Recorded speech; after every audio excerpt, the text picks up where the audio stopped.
الذي قد أعطانا إلى صراطه المستقيم صراط الذين أنعم علينا غير المغضوب على اليهود ولا الضالين على النصارى أشهد أن لا إله إلا الله وحده لا شريك له وأشهد أن محمدا عبده ورسوله اللهم صل وسلم على سيدنا محمد وعلى آله وصحبه أجمعين أما بعد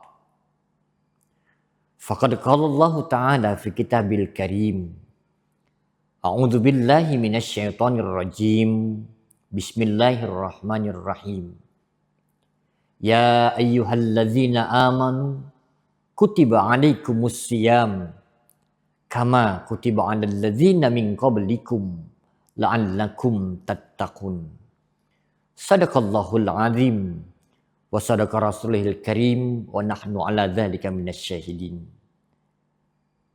Hadirin para pemirsa Borneo TV yang dimuliakan oleh Allah Subhanahu wa taala. Pada kesempatan yang berbahagia ini, tiada kata yang pantas untuk kita ungkapkan selain rasa syukur kita kehadirat Allah Subhanahu wa taala. Yang mana kita masih diberikan karunia oleh Allah Subhanahu wa taala untuk bertemu kembali dengan bulan suci Ramadan. Bulan yang bukan hanya malamnya saja yang indah, penuh dengan berbagai macam aktivitas-aktivitas ibadah yang tentunya akan melipat gandakan pahala, tetapi pun juga pada siang hari. Bahkan dikatakan nafasnya orang yang beribadah puasa pada bulan Ramadan akan menjadi sebuah keberkahan bagi orang yang melaksanakan ibadah puasa tersebut. Malamnya menjadi indah, siangnya menjadi berkah. Oleh karena itu, ketika Ramadan itu datang, ketika kita mencoba untuk menganalogikan bahwasanya Ramadan itu tidak ubahnya bagaikan seorang tamu. Tamu yang berangkat dari jauh akan datang ke rumah kita. Tentu sebagai orang tuan rumah yang bijak akan mempersiapkan diri sebaik mungkin demi menyambut kedatangan tamu yang telah ditunggu-tunggu tersebut. Tentu tuan rumah telah mempersiapkan berbagai macam hal demi untuk menjamu tuan rumah, menjamu tamu yang bakal datang berkunjung ke rumahnya tersebut. Ramadan adalah tamu istimewa bagi setiap umat manusia. Artinya apa hadirin? Ramadan datang bukan hanya sekedar bertamu kemudian meninggalkan kita tanpa pesan apa-apa kepada diri kita. Tetapi Ramadan itu datang, dia ingin menitipkan pesan kepada kita semua. Pesan ruhiyah dari Allah Subhanahu wa taala. Maka dari itu dalam surah Al-Baqarah ayat 183 Allah menekankan di sana, sebagaimana yang di awal muqaddimah tadi kami telah bacakan, a'udzubillahi minasyaitonirrajim, bismillahirrahmanirrahim. Ya ayyuhalladzina amanu kutiba alaikumusiyam kama kutiba alal ladzina min qablikum la'allakum tattaqun. Allah menandaskan di dalam Al-Quran tersebut, hai orang-orang yang beriman, kutiba alaikumusiyam kama kutiba alal ladzina min qablikum. Allah tidak menggunakan fi'il amar dalamnya. Karena dalam kaidah usul fikih sebenarnya al-aslu fil amri lil wujub. Bahwasanya setiap kata-kata perintah fi'il amr itu mengandung makna kewajiban. Tetapi demi Allah bahwasanya dalam perintah melaksanakan ibadah puasa Allah tidak menggunakan bahasa fi'il amr. Maknanya apa? Maknanya adalah bahwasanya kutiba alaikumusiyam, ditetapkan atau dituliskan kepada engkau hai sekalian manusia, sebagaimana ditetapkan terhadap orang-orang terdahulu, lebih tinggi derajatnya daripada kata perintah itu sendiri. Maknanya hadirin, sebenarnya puasa itu bukan hanya sekedar kewajiban bagi kita, tetapi puasa itu adalah sebuah kebutuhan. Orang yang dalam keadaan lapar, kemudian dia tidak wajib untuk makan, tetapi dia butuh makan. Orang yang sedang dalam keadaan haus, dia tidak wajib untuk minum, tetapi dia butuh akan minum. Orang yang hidup, dihidupkan oleh Allah, merengkuhkan nikmat-nikmat dari Allah Subhanahu wa taala, butuh salat. Jadi ibadah puasa bukan hanya sekedar menggugurkan kewajiban, tetapi sebenarnya kitalah yang butuh Allah. Bukan Allah yang butuh kita. Banyak saudara-saudara kita di luar sana yang begitu melaksanakan ibadah puasa hanya sekedar menggugurkan kewajiban saja.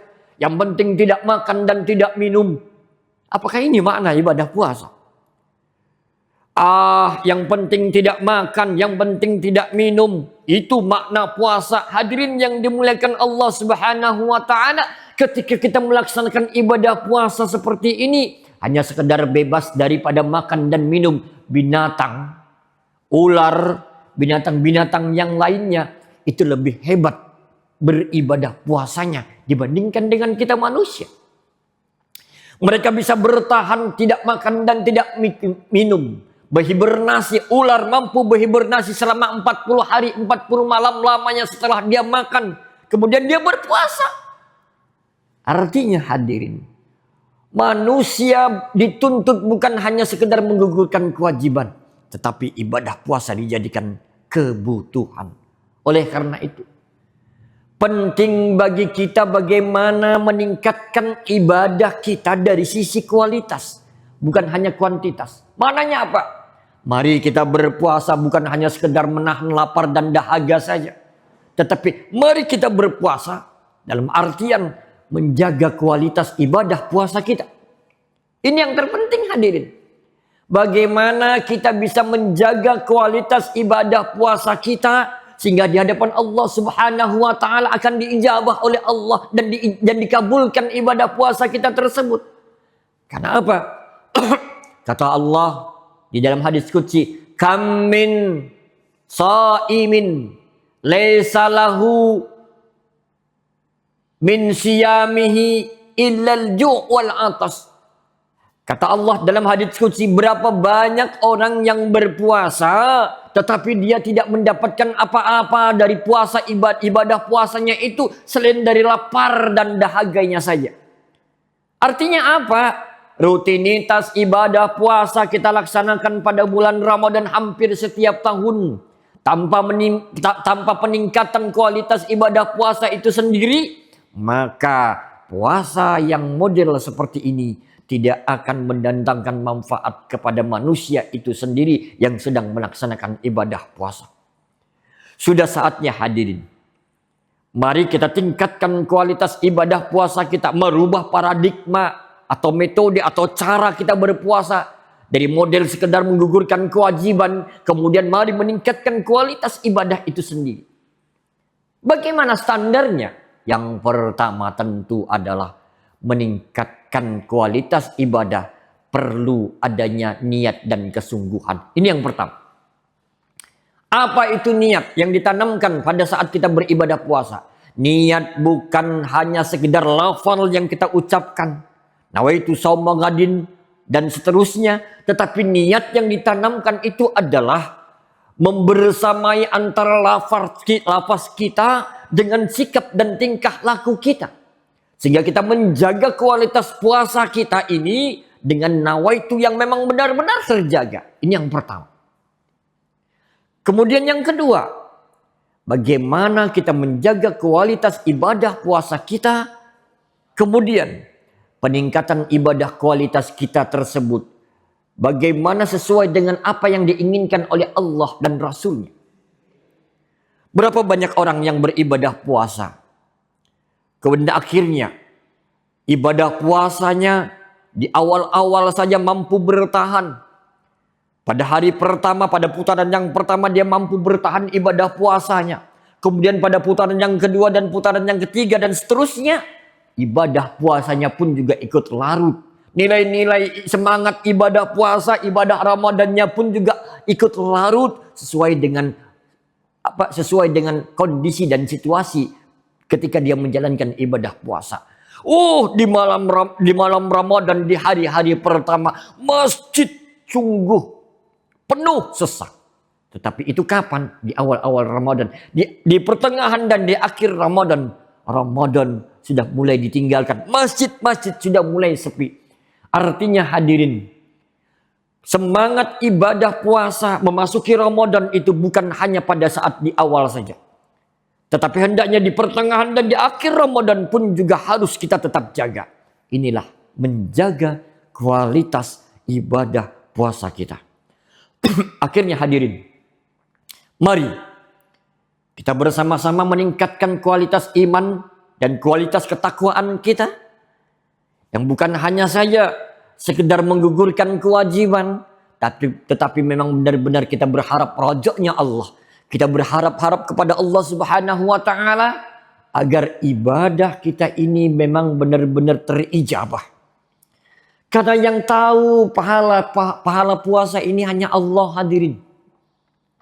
Ketika kita beribadah puasa, orang yang di sebelah kita tidak tahu apakah kita sudah makan tadinya apa belum. Apalagi ditambah dengan kita meludah kanan dan meludah kiri sebanyak-banyaknya.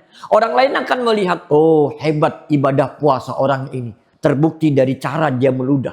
Bukan itu hadirin. Tetapi ibadah puasa, bagaimana mempertahankan kualitas puasa kita tersebut. Bukan hanya menahan lapar dan dahaga, kemudian meningkatkan derajat kita di hadapan Allah Subhanahu wa taala, menjadi manusia yang bertakwa. Karena inilah sasaran daripada ibadah puasa itu sendiri. Mari bersama-sama kita jalani ibadah puasa kita ini sampai nanti di akhir Ramadan, pada saat masuk 1 Syawal, kita memang benar-benar menjadi manusia-manusia yang telah dijanjikan oleh Allah Subhanahu wa taala sebagai manusia yang baru kembali, yang lahir kembali tanpa adanya noda dan dosa. Inilah yang dapat kami sampaikan pada kesempatan kali ini. Semoga apa yang kami sampaikan ini bisa memberikan pencerahan kepada kita semua, agar kita menyikapi lebih baik lagi dalam bersikap dan bertingkah laku serta menjalankan rutinitas ibadah dalam bulan Ramadan di tahun ini. Lebih dan kurangnya mohon dimaafkan. Billahi sabilil haqq. Assalamualaikum warahmatullahi wabarakatuh.